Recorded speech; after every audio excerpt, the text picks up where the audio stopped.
If you've ever finished an LSAT practice test thinking to yourself, I understood the passage, so why did I miss the question? You're about to learn the logic trick that 90% of test takers overlook. And once it clicks for you, accuracy on logical reasoning and tough reading comp inference questions jumps up fast. Now, the thing is that most people on the LSAT don't actually struggle with the content, they struggle with the structure of the passage. So today we're going to fix that by using a simple formal logic lens, no symbols, no diagrams, just a lens that makes LSAT arguments feel predictable. And everything centers on the three shifts of LSAT formal logic. The first shift is from content to structure. The second is from statements to relationships. And the third is from logic to predictions. And once you train these, the LSAT stops feeling tricky and starts feeling patterned. Now, that first shift from content to structure is where we're going to start. And a lot of students get thrown off by the topic, whether it's economics, medical studies, or history. The thing is, the LSAT only cares about the underlying skeleton. For example, if they say, quote, if a company lowers prices, sales will increase, you want to ignore the economics. This is just A requires B. If lower prices, then sales increase. Now, the LSAT will rarely state the contrapositive outright, but they do expect you to use it. Of course, if you have originally A requires B, the contrapositive, a logically equivalent restatement of the original, would be if not B, then not A. In this example, that means if sales didn't increase, the company definitely did not lower prices. And that flip side translation is where many correct answers live. And so to make this intuitive, think about flipping a light switch. If the light doesn't turn on, you instantly infer there's probably no electricity getting to the bulb, and that is the contrapositive. You already use this in everyday life, you've just got to apply it under LSAT conditions. So whenever you see a conditional, think to yourself, what is the flip side? The second big shift is from statements to relationships. Now, most people read conditionals as isolated facts, but the LSAT wants you to connect them. If you have a chain saying A requires B, B requires C, therefore A requires C, pretty straightforward. But of course, on the LSAT, they're disguising chains in a couple of different ways. First, they're going to use different phrasing. They'll use phrases like leads to, results in, ensures, or is sufficient for, but it's got the same structure. They will also split rules across sentences. So they'll say, for example, stricter standards require manual review. Manual review means it's going to get flagged. The hidden chain, of course, is that stricter standards indirectly lead things to get flagged. Now, the third thing to look for is distracting details, like descriptions, background, numbers. You want to ignore all of that because only the relationships matter. The toughest inference questions boil down to this. Given these relationships in the passage, what else must be true? So your shortcut is, whenever you see multiple conditionals, you want to build an invisible map, a conditional chain. A requires B, requires C, requires D. Then you ask yourself, if I start at A, where does it inevitably end? That is your inference, that is your prediction. And you want to do this before you read the choices. If you do, the wrong answers will start looking obviously wrong because they don't match your map. Now, the third big shift is from logic to predictions. And most LSAT takers don't realize that top scorers don't read the answers first, they predict them, they prephrase them, and formal logic makes that possible. If the passage says A requires, X requires, Y requires Z, your prediction is going to be X requires Z. Now, the wrong answers will reverse it, like Z requires X. They will soften it, like saying X might lead to Z. They might add new conditions. They might mix necessary and sufficient conditions, or they might give partial chains. But if you know the structure, none of those are going to tempt you. You're matching the shape, the pattern, not the topic itself. And of course, conditional indicators come in many forms. Necessary indicators will have words like requires, depends upon, assumes. In contrast, sufficient indicators will say ensures, guarantees. Then you'll also have difficult words like unless, except, until, and without, which all translate to if not. But you don't need to memorize every vocabulary word here. You just want to ask yourself which thing depends on which other thing. So for example, if they say the plant blooms only if it gets sunlight, that means blooming requires sunlight. If they say getting elected requires nomination, that means elected requires nomination. Same thing. If they say you can't enter unless you show your badge, that means if no badge, then no entry, or entry requires badge. So the real world interpretation is faster and it's more reliable under pressure. And with logic games off the LSAT, logical reasoning and reading comp rely even more heavily on conditional chains, necessary sufficient logic, hidden contrapositives, multiple rules being connected or integrated, and inferring patterns from structure. So if you understand the structure, that's going to give you a built-in scoring advantage. Now we're going to get into several LSAT formal logic drills right now. I've got number 1 pulled up here on the screen. When you have your answer, please drop it in the chat, A, B, C, or D. If you're not sure, just drop a question mark, but do commit to an answer. Number 1, the firm's internal procedures state that any case file carrying a Tier 1 urgency flag in the docket system is placed on the expedited review calendar. The same procedures specify that every matter on the expedited review calendar is marked for partner level oversight. One particular corporate dispute file is currently recorded with a Tier 1 urgency flag in the docket system. Which one of the following is most supported by the passage? A, every corporate dispute file in the docket carries a Tier 1 urgency flag. B, the corporate dispute file is marked for partner level oversight. C, the firm reassigns all Tier 1 flagged files to junior associates. Or D, files not on the expedited review calendar are automatically escalated. So when you have your answer, please mark it in the chat, drop it down, A, B, C, or D. If you're not sure, just drop a question mark, but do commit to an answer.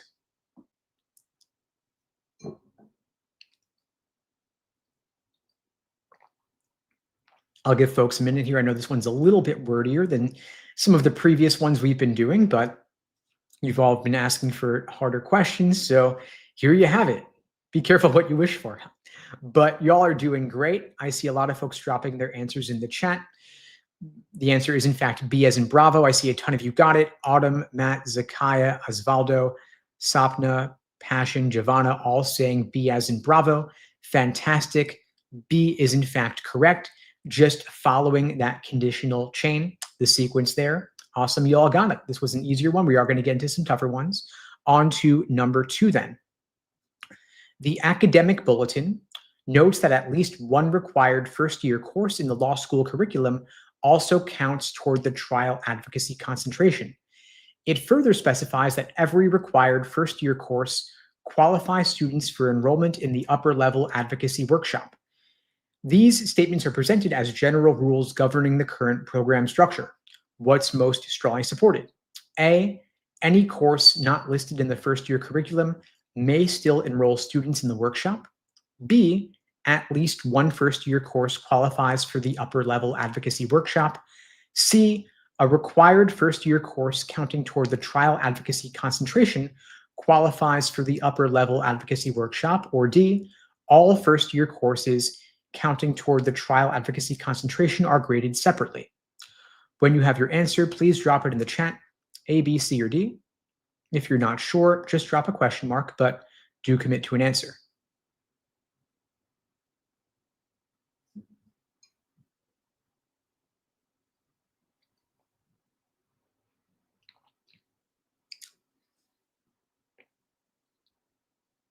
I'll give you all a minute, but I do see some folks dropping answers in there. Also, I see a lot of folks dropping the answer choice C, which is in fact correct. Well done. Giovanna, Shakira, Zakaya, Titus, Autumn, all saying C as in Charlie. Passion saying C as well. C is in fact correct. Well done. You all nailed it. They told us we have at least one required first-year course, also counting toward the trial advocacy concentration. And then we're just following the conditional chain once again. On to number 3. The Defense Office's record policy states that any file designated as a confidential informant record in the database is not stored in the shared evidence repository. The database logs confirm that there is at least one file currently carrying the confidential informant designation under that policy framework. What's most strongly supported? A, any file not marked as confidential is automatically purged from the database. B, at least one file is designated as a confidential informant record. C, the defense office reassigns confidential informant files to external investigators. Or D, all confidential informant files are stored in the shared evidence repository. When you have your answer, please drop it in the chat, A, B, C, or D. If you're not sure, just drop a question mark, but do commit to an answer. Now, note that when we're solving questions involving must be true, most supported, we want to gravitate towards more moderate language because more moderate language is more likely to have been required by the stimulus than more extreme language would be. So words like always, never, all, none, less likely to be correct. In contrast, more moderate language like some or at least one or not all are more likely to be valid. And so I see a lot of folks here dropping some answers in the chat in line with that at least one idea, which is, of course, choice B as in Bravo. In fact, which is correct. See Titus, Shakira, Osvaldo, Passion, Autumn, Giovanna, all saying B. B is, in fact, correct. Well done. Very moderate here. They say there is at least one file currently carrying that confidential informant designation.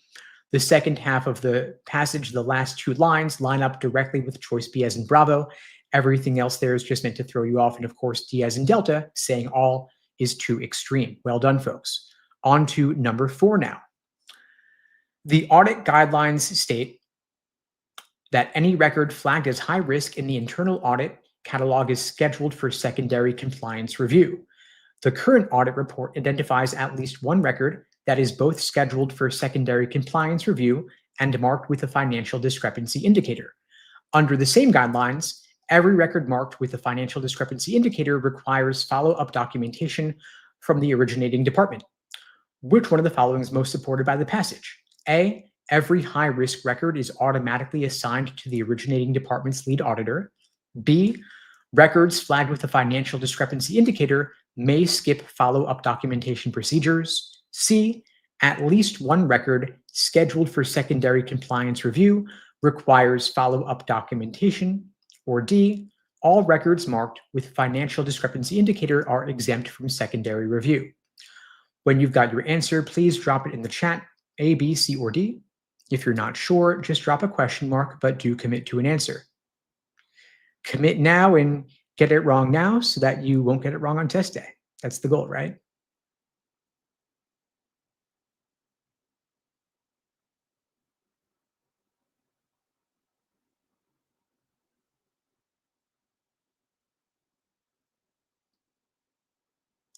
So I see a lot of folks dropping answers in here. Well done, folks, doing great here. So the answer here is, in fact, I'm just pulling up, navigating multiple windows, excuse me. So yes, at least one more moderate language, lining up with choice C as in Charlie, is in fact correct. They tell us in the passage, it IDs at least one record, both scheduled for secondary compliance and marked with that indicator.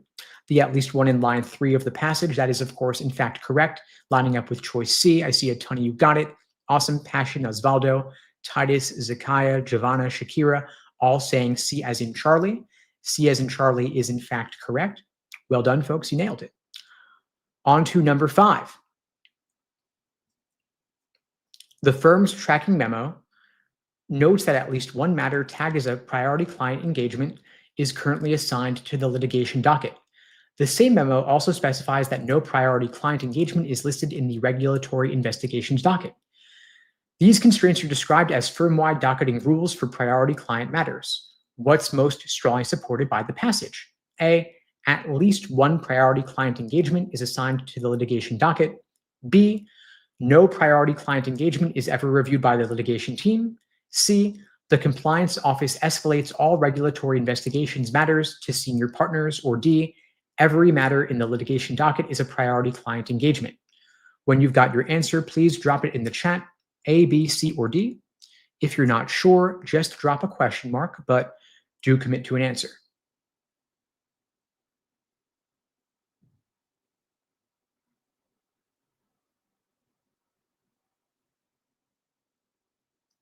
See some folks dropping answers in. Awesome. I'll give you all a minute longer just to navigate this one.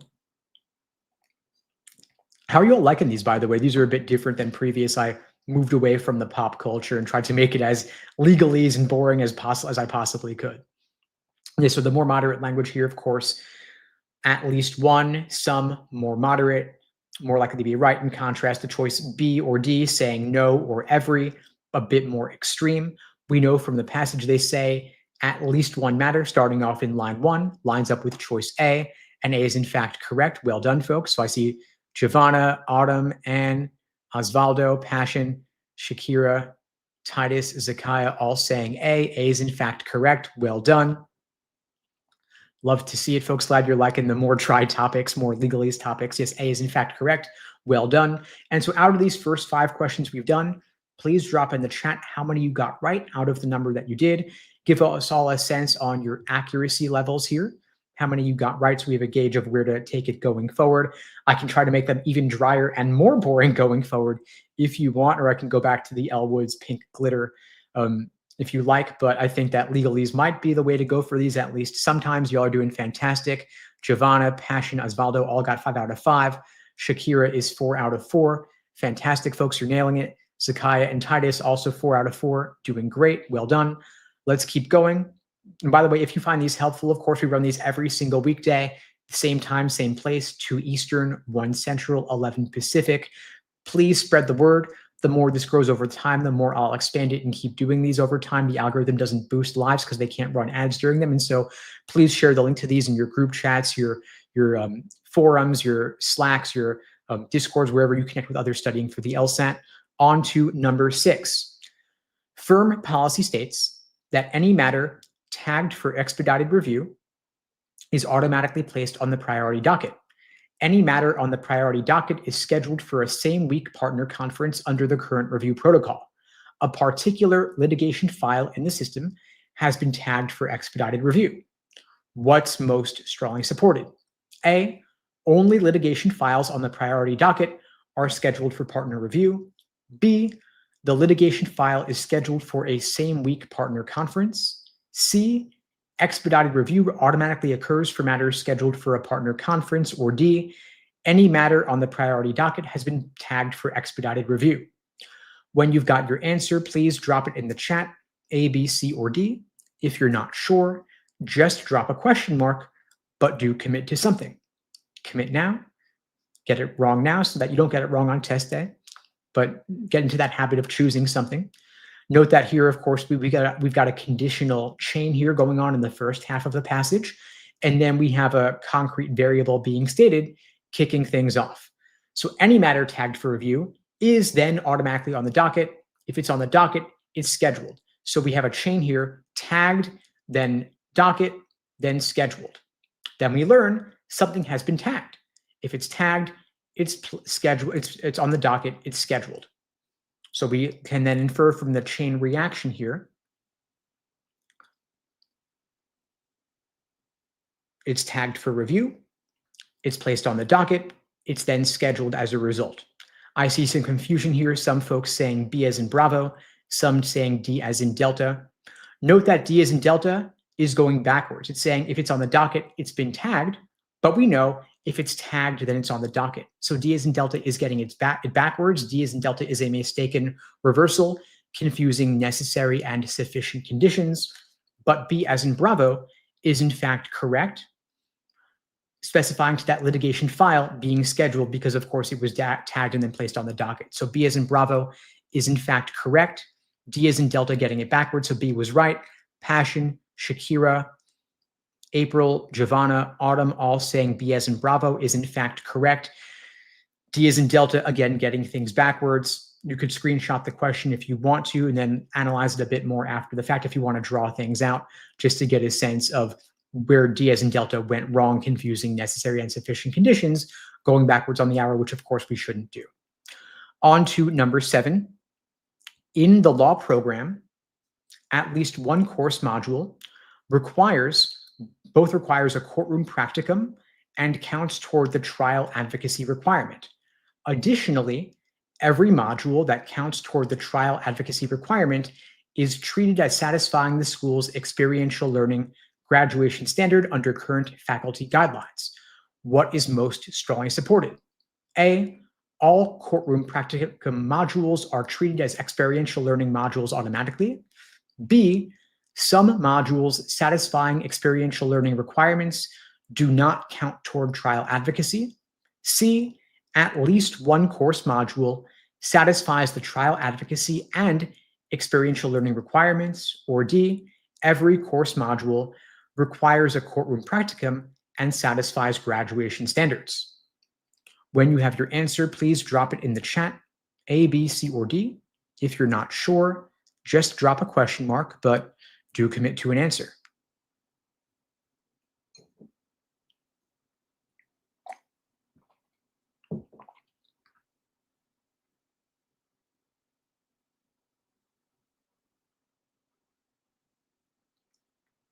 So note that the first line here, of course, kicks off with at least one requires both.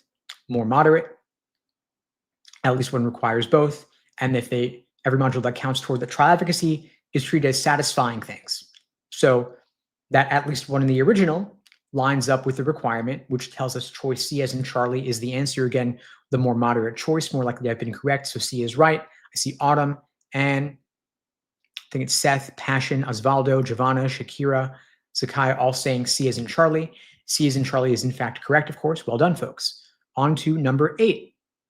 The office's tracking policy specifies that no case file may be both tagged as an internal investigation matter and logged as externally billable work. However, at least one case file is simultaneously treated as an internal investigation matter and marked for high-risk compliance review in the system. What is most strongly supported? A, the high-risk compliance review applies to every case file in the system. B, at least one case file marked for high-risk compliance review is not logged as externally billable. C, some case files logged as externally billable are also internal investigation matters. Or D, all internal investigation matters are also logged as externally billable work. When you've got your answer, please drop it in the chat, A, B, C, or D. If you're not sure, just drop a question mark.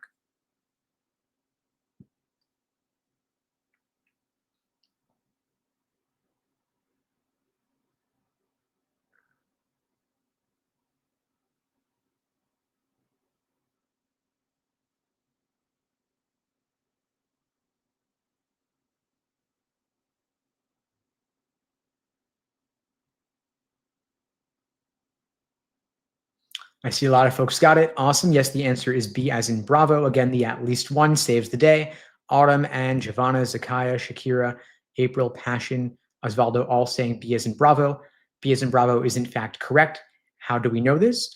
Because they're telling us that at least one case file is treated as both internal investigation and marked for high-risk compliance review. And if it's treated as this way, then it cannot be logged as externally billable work. So meeting one condition means it cannot meet the other. So B as in Bravo is the best match there. Awesome, folks. On to number 9. According to the review protocol, any document flagged for initial compliance review is entered into the formal audit queue. At least one document currently in the formal audit queue is also tagged for financial risk assessment. Any document tagged for financial risk assessment is subsequently scheduled for external regulator review under the procedure. What is most strongly supported?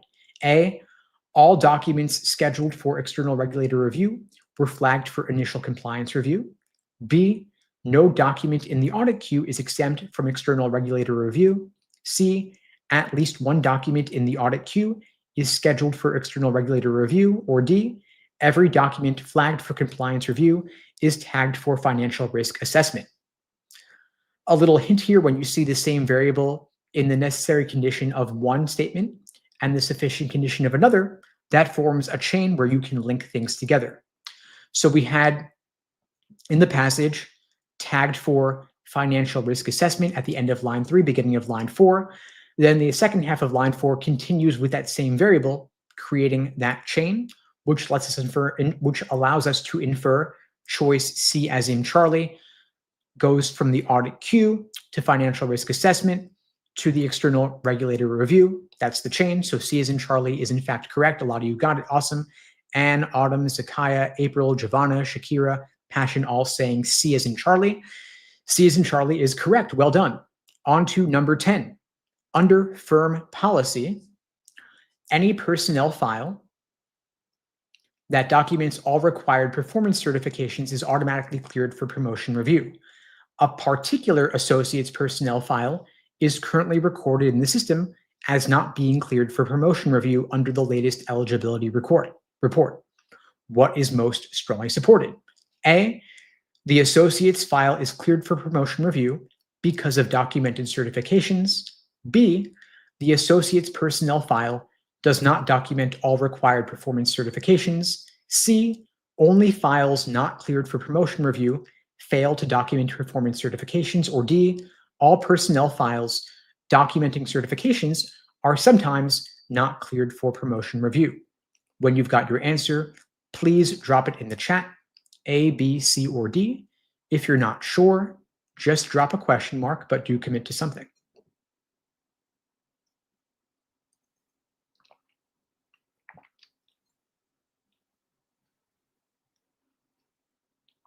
Nice, folks. You're all doing great on these. Exactly right. So we have in the passage a particular associate's personnel file, a specific individual.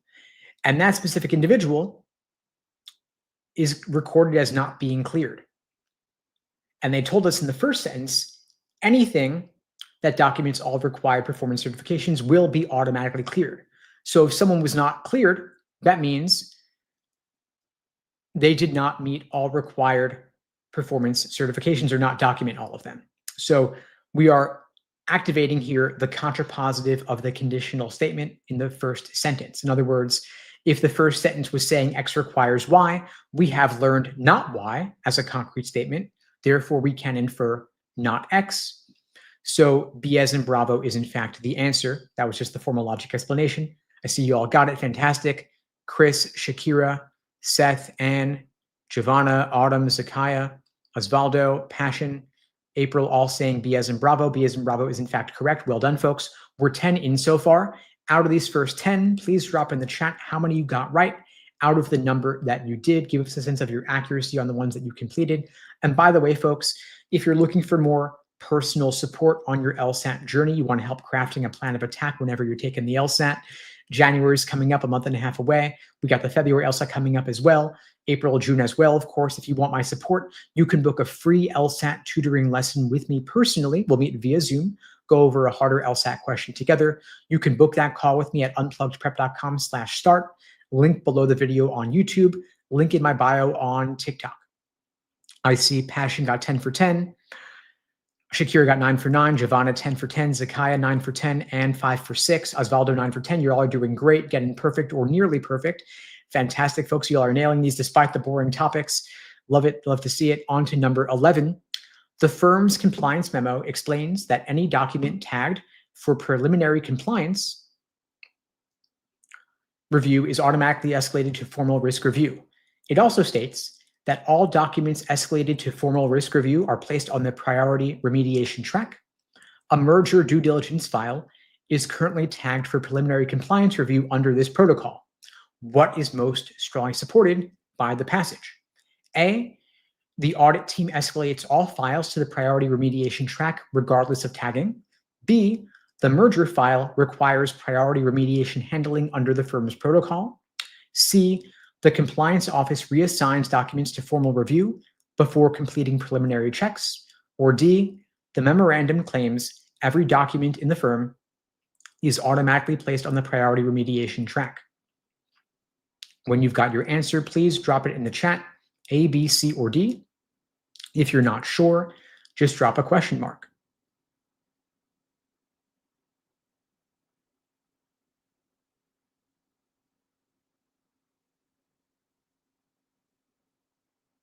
I see some folks dropping answers in the chat. Give you all another minute if you need it. Note that, of course, we are kicking off here a conditional chain. We've got a conditional sequence of events occurring here that A requires, B requires, C format over here. And we've nicely provided it in order in the passage. They're not always going to do that, of course, but they tell here that any document, any being a sufficient condition indicator, Any document tagged is then automatically escalated. Anything escalated is placed on the priority remediation track. And so that kicks off that conditional sequence. A requires B requires C. If tagged, then escalated. If escalated, then placed on the track. And so this merger file is tagged. Therefore, it is escalated. Therefore, it is placed. So B as in Bravo is the answer because it follows that conditional sequence. I see a ton of you got it. Awesome. We got April, Autumn, Shakira, Anne, Giovanna, Osvaldo, Zakaya all saying B as in Bravo. B as in Bravo is in fact correct. Well done. On to number 12. According to the curriculum office, at least one seminar both meets the experiential learning requirement and includes graded courtroom simulation units. The same guidelines explain that any seminar meeting the experiential learning requirement also satisfies the advocacy skills graduation requirement. These policies apply across the entire JD curriculum. What is most strongly supported by the passage?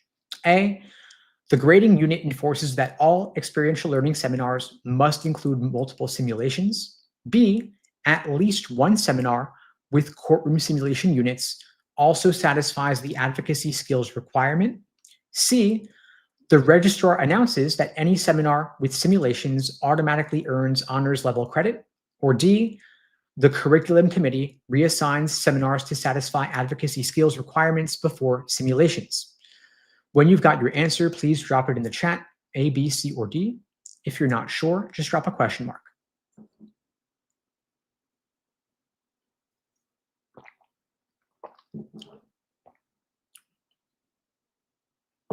So they tell us right in the first line, there is at least one seminar that both meets the experiential requirement and includes the graded courtroom simulation units. Then we learn that any seminar meeting experiential also satisfies the advocacy requirement.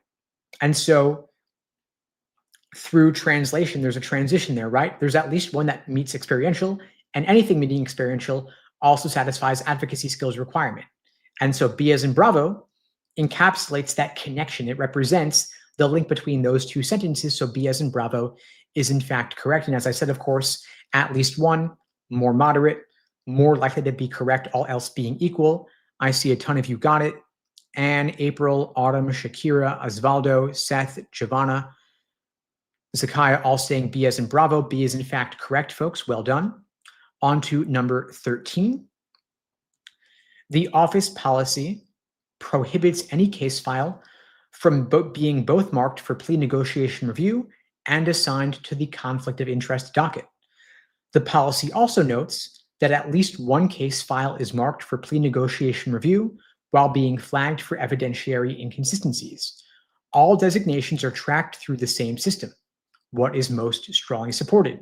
A, the tracking system escalates every file flagged for evidentiary inconsistencies to review. B, at least one file flagged for evidentiary inconsistencies is not on the conflict of interest docket. C, the department claims all conflict of interest docket files contain evidentiary inconsistencies. Or D, the case management office reassigns plea negotiation files to the conflict of interest docket. When you've got your answer, please drop it in the chat, A, B, C, or D. If you're not sure, just drop a question mark, but do commit to an answer. So they tell us, of course, that there is at least one case file being marked for plea negotiation review while also being flagged for evidentiary inconsistencies. And we know that they prohibit any case file from being marked for plea negotiation and assigned to the conflict of interest docket. So there is the mutual exclusion right there. We've met one condition, therefore we cannot meet the other. So B as in Bravo represents that linkage or that prohibition. So B as in Bravo is in fact the answer. I see a ton of folks got it. Awesome. I see here Osvaldo, Shakira, Zakaya, April, Giovanna, and April all saying B as in Bravo. B as in Bravo is in fact correct, of course. Well done. On to number 14. Audit procedures specify that any report receiving an initial audit classification is included in the quarterly compliance sample. They also indicate that at least one report in the quarterly compliance sample is designated for extended documentation review. Additionally, any report designated for extended documentation review must be archived with supplemental annotations. What is most strongly supported? A, the audit team escalates every report receiving an initial classification to full review. B, at least one report in the quarterly sample must be archived with supplemental annotations. C, the compliance office reassigns extended documentation reports to a different review cycle. Or D, the central system automatically excludes all reports from the quarterly sample unless archived. When you've got your answer, please drop it in the chat, A, B, C, or D. If you're not sure, just drop a question mark.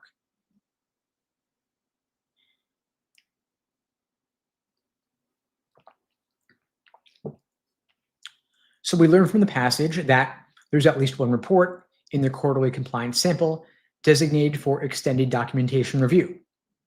Then they give us a conditional saying any report designated for extended review must be archived with supplemental annotations. And so B as in Bravo, the at least one, once again, creates that linkage between the two parts, giving us the inference. So B is in fact the answer. Well done, folks. I see April and Shakira, Osvaldo, Zakaya, Giovanna all saying B as in Bravo. B is in fact correct, folks. Well done.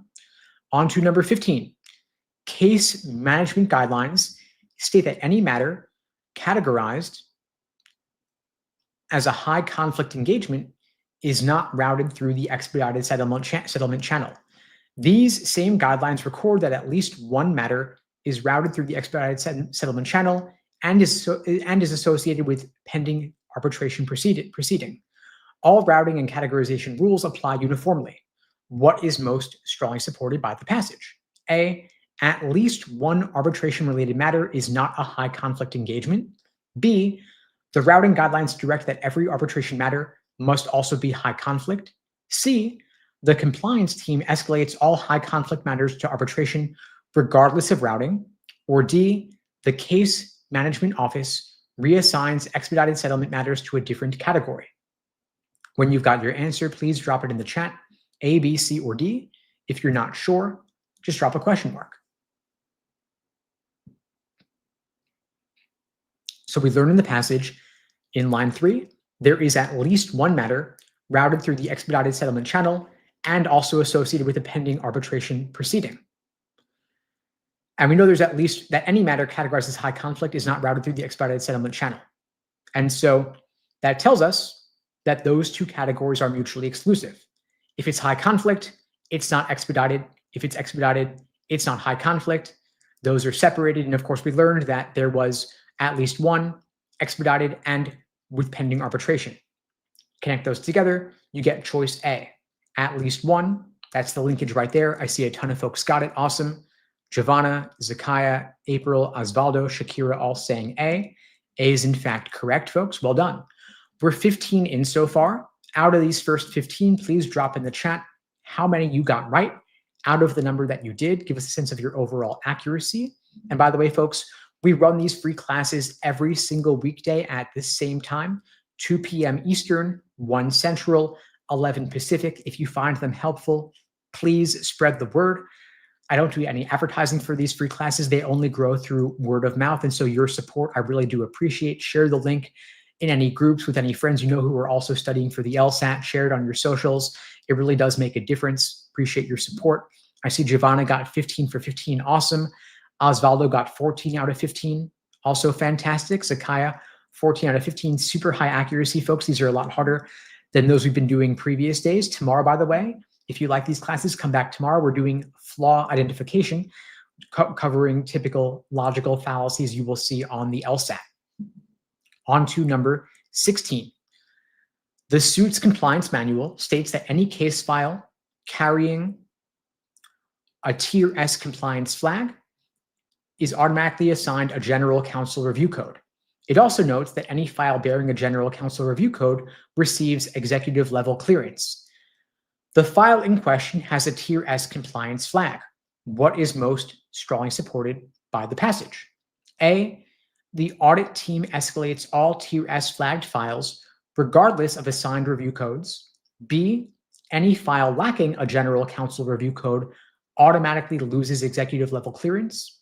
C, the file has been assigned a general counsel review code and will receive executive level clearance. Or D, the compliance office may delay executive level clearance until the next review cycle for flagged files. When you've got your answer, please drop it in the chat, A, B, C, or D. If you're not sure, just drop a question mark, but do commit to an answer.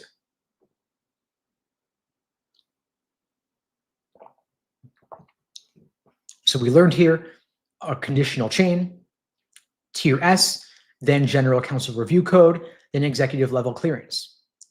That's the conditional sequence that follows. And then we also learned that the file in question specifically has tier S compliance flag, kicking off that conditional chain. So we can, of course, infer that anything tier S has general counsel review code and also has executive level clearance. So choice C as in Charlie matches that inference. Well done.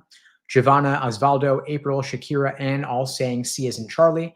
C as in Charlie is in fact correct, folks. Well done. On to number 17. The Legally Blonde Academic Bulletin indicates that at least one student has completed the advocacy practicum module while also fulfilling the core trial readiness requirement. It further specifies that any student who fulfills the core trial readiness requirement automatically satisfies the advanced litigation certification. What is most strongly supported by the passage? A, every student in the core trial readiness requirement must also complete the advocacy practicum module.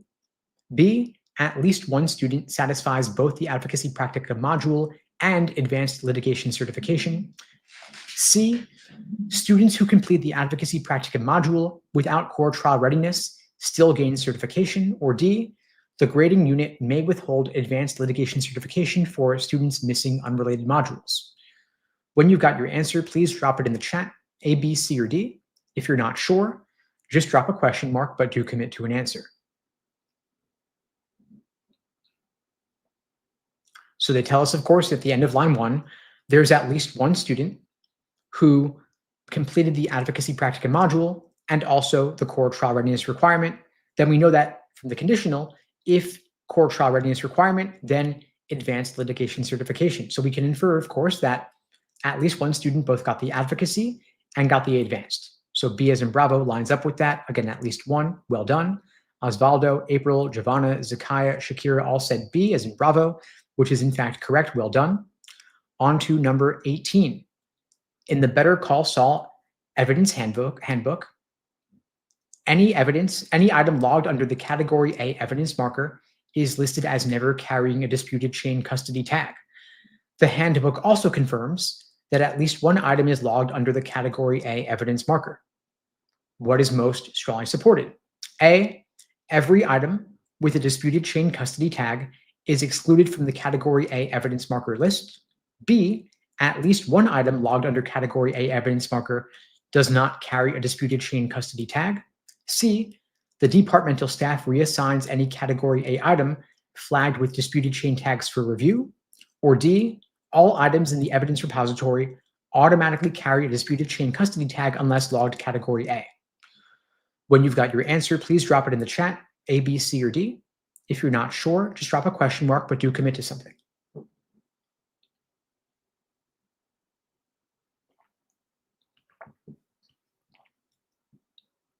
So if category A, then not disputed chain, meaning category A and disputed chain are mutually exclusive. If it is one, then it is not the other. Then we learn at least one item is category A, which therefore means at least one item is not disputed chain, and A and D, category A and disputed chain are mutually exclusive. Again, if it's one, it's not the other. B as in Bravo with the at least one, of course, lines up with that. I see a ton of folks got it. Awesome. Giovanna, April, Osvaldo, Zakaya, Shakira all saying B. B as in Bravo is in fact correct. Well done. On to number 19. The review protocol states that any submission receiving technical review level 1 automatically holds a compliance ready designation. It is also noted that at least one submission holds both a compliance ready designation and an audit phase certificate. Furthermore, any submission with an audit phase certificate qualifies for final clearance status. What is most strongly supported? A, all submissions with technical review level 1 are automatically qualified for final clearance status. B, The audit office may escalate any submission lacking an audit phase certificate before final approval. C, at least one submission holds both a compliance-ready designation and final clearance status. Or D, every compliance-ready submission must first complete an audit phase certificate to receive clearance. When you've got your answer, please drop it in the chat, A, B, C, or D. If you're not sure, just drop a question mark. So if technical review level 1, then compliance ready designation. We also learn at least one submission holds both compliance ready and audit phase. Then we also learn any submission with audit phase qualifies for final clearance status. So we have two separate conditional statements that do not really link together. The first sentence and the last sentence, two separate conditionals. But then we also learn there's at least one submission that contains both activations. So we have compliance and audit, each of which will kick off a conditional statement. The compliance ready, learning that concretely, kicks off the first conditional. The audit phase kicks off the second conditional. So the single one that we learn of, the at least one, activates both conditional statements, meaning there's at least one thing that has the technical review, that has the compliance ready, right? We have the compliance ready. We have the audit phase. We have the final clearance. I misspoke earlier when I talked about the first conditional, by the way. I apologize for that. Technical review requires compliance ready, but not the reverse. So the first statement, we should honestly just disregard the first conditional because we are not activating that conditional statement, but the rest of it is relevant. We have one submission with both compliance ready and audit phase. And if audit phase, then final clearance, meaning there's at least one with compliance ready, audit phase, and final clearance, which matches up with choice C as in Charlie. So C as in Charlie is in fact correct. Well done, folks who got that one. I see here Zakaya, April, Osvaldo, Giovanna, Shakira, all saying C as in Charlie. C as in Charlie is in fact correct. I see somebody mentioned B as in Bravo, which talks about escalating. Nothing about escalation, though, in the passage. So I would knock out B for that reason. C as in Charlie is the correct answer. Well done to everybody who got that. Let's go on to number 20 now. The suit's compliance directive confirms that at least one file carries both a priority queue oversight flag and a regulatory readiness marker. It also specifies that no file carrying a priority queue oversight flag may hold a strict hold compliance tag. Which one of the following is most strongly supported by the passage? A, files lacking a regulatory readiness marker are immediately removed from priority queue oversight status. B, at least one file carries a regulatory readiness marker without a strict hold compliance tag. C, the compliance office may reassign all priority queue flagged files for expedited review. Or D, every file with a priority queue oversight flag automatically receives a strict hold compliance tag. When you've got your answer, please mark it in the chat, A, B, C, or D. If you're not sure, just drop a question mark, but do commit to an answer. So we learn from the first sentence, there's at least one that has priority queue and regulatory readiness. We also learned in the second sentence that priority queue and strict hold are mutually exclusive. If you have one, it does not have the other. So that at least one file in the first sentence means that specific file will not have strict hold. So we've got something with priority queue, regulatory readiness, but not strict hold, lining up with B as in Bravo. We have regulatory without strict hold because of the at least one in the first line. So B as in Bravo is in fact correct. Well done, folks. I see here we've got Osvaldo, Shakira, Giovanna, April, Caleb all saying B. B is in fact correct. B as in Bravo. Well done, folks. We're 20 questions in so far. Out of these 20, please drop in the chat how many you got right out of the number that you did. Give us all an overall sense of your accuracy. And by the way, if you ever want to talk through any of these questions in more depth, you can book a free LSAT tutoring lesson with me personally. We'll meet via Zoom, just one-on-one, talk through your LSAT prep struggles, whatever challenges you're facing. I'll help you craft an action plan going forward to help you reach your goals. You can book that call with me at unpluggedprep.com/start. Link below the video on YouTube. Link in my bio on TikTok if you want to book that free call with me. I see here Giovanna is 19.5 out of 20. Awesome. Osvaldo is 19 for 20. Also fantastic. Super high accuracy, folks. Love to see it. Appreciate that you keep showing up and you're just improving more and more over time. I love it. On to 21. The firm's policy states that any case file carrying a priority red risk tag must be scheduled for a full compliance audit. In addition, all files scheduled for full compliance audit are placed on the quarterly oversight docket. The Riverton acquisition file currently carries a priority red risk tag. What is most strongly supported? A, only files without priority red tags can bypass quarterly oversight. B, the Riverton acquisition file is placed on the quarterly oversight docket.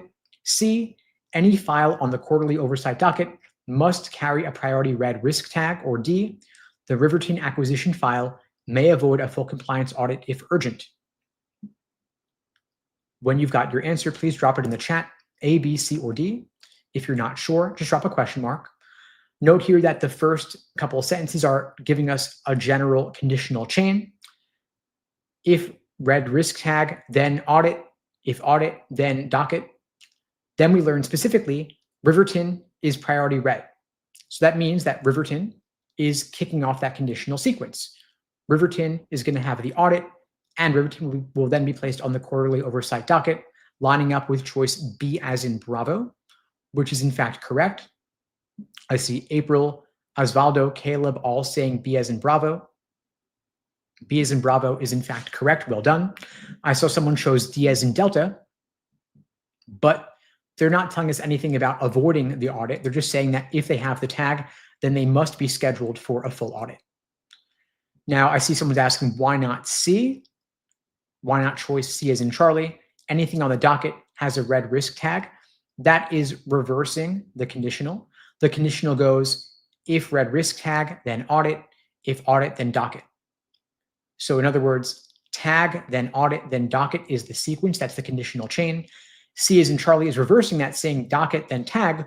We want tag, then docket. So C is an improper reversal, confusing necessary and sufficient conditions. Number 22. The academic guidelines state that at least one course module designated as part of the trial advocacy track also requires live courtroom participation. Furthermore, any course module that requires live courtroom participation triggers a formal performance evaluation by the supervising professor. These requirements apply uniformly across all listed trial advocacy modules. What is most strongly supported by the passage? A, no course module can require live courtroom participation without approval. B, a module requiring performance evaluation need not belong to trial advocacy track. C, at least one trial advocacy course module triggers a formal performance evaluation. Or D, all trial advocacy modules avoid performance evaluations unless mandatory. When you got your answer, please drop it in the chat, A, B, C, or D. If you're not sure, just drop a question mark, but do commit to an answer.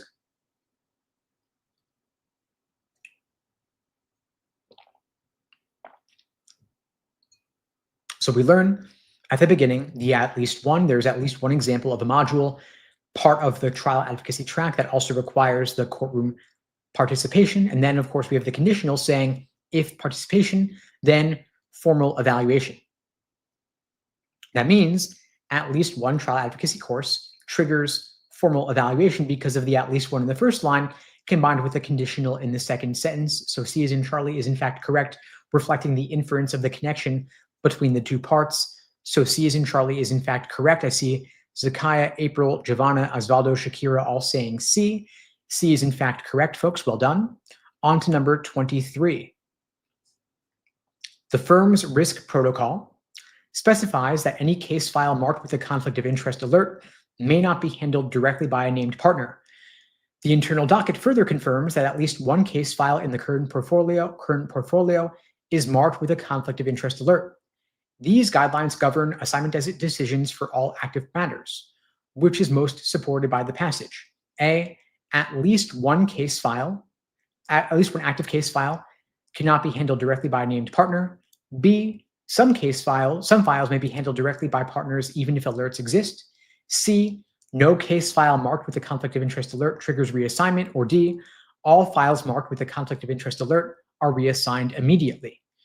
When you've got your answer, please drop it in the chat, A, B, C, or D. If you're not sure, just drop a question, but do commit to an answer. So here we have a conditional. Any case filed with conflict of interest may not be handled directly by a named partner. That's that mutual exclusion. If one, then not the other. If alert, then not directly handled. Then we have at least one file marked with the alert. That means there's at least one file with the alert, therefore at least one file not handled directly, which is what A says. So A is in fact the answer. Well done, folks. I see Zakaya solving these really fast. Love to see it. April, Giovanna, Shakira, Osvaldo all saying A. A is in fact correct. Well done. On to number 24. The policy manual states that any application flagged for secondary review must be placed in the compliance processing queue.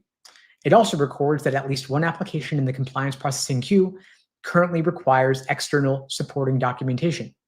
In addition, any application that requires external supporting documentation must be added to the external audit docket. What is most strongly supported? A, some applications flagged for secondary review may bypass the external audit docket. B, no application can remain in the queue without triggering an audit. C, at least one application in the compliance processing queue is added to the external audit docket. Or D, all applications requiring supporting documentation must be escalated immediately. When you've got your answer, please drop it in the chat, A, B, C, or D. If you're not sure, just drop a question, but do commit to something. So we have the conditional. Any application flagged for secondary review must be placed in the queue. Then there's at least one in the queue requiring external supporting documentation. And in addition, continuing the chain, by the way, anything with the requiring the documentation must be added to the docket. So therefore, by extension, there's at least one thing in the queue, needs the documentation, going to be added to the docket. So C as in Charlie just links the chain together. So C is the answer. Well done, folks. Zakaya, Giovanna, Osvaldo, Shakira, April all saying C. C is correct. Well done, folks. On to number 25. The billing policy states that every billing entry exceeding $50,000 in total charges requires partner level sign-off. The same policy also specifies that every billing entry exceeding $50,000 must be recorded in the compliance review log. These requirements apply to all high-value billing entries submitted by any practice group. Which one of the following is most strongly supported by the passage?